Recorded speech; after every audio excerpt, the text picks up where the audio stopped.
சங்கராபுரம் அருகே வயதான தம்பதியரை தாக்கி 200 சவரன் நகை கொள்ளையடிக்கப்பட்ட சம்பவம் அப்பகுதியில் பரபரப்பை ஏற்படுத்தியுள்ளது. கள்ளக்குறிச்சி மாவட்டம் சங்கராபுரத்தை அடுத்த கடுவானூர் கிராமத்தில் வசித்து வருபவர் கேசரிவர்மன். துபாய் நாட்டில் உள்ள ஒரு தனியார் நிறுவனத்தில் மேலாளராக பணியாற்றிய இவர் தனது 2வது மகளுக்கு மஞ்சள் நீராட்டு விழா நடத்துவதற்காக தனது குடும்பத்தினருடன் கடுகாவனூருக்கு வந்திருந்தார். இந்நிலையில் தங்களது பாஸ்போர்ட்டுகளை புதுப்பிப்பதற்காக கேசரிவர்மன் தனது குடும்பத்தினருடன் சென்னை சென்றிருந்தார்.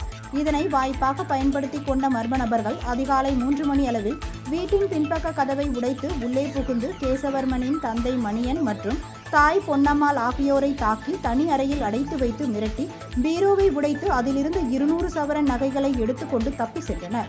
இது குறித்து தகவல் கிடைத்ததும் விரைந்து வந்த சங்கராபுரம் காவல்துறையினர் சம்பவ இடத்தில் ஆய்வு செய்து தடயங்களை சேகரித்தனர்.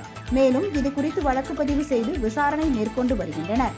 இச்சம்பவம் பெரும் பரபரப்பை ஏற்படுத்தியுள்ளது.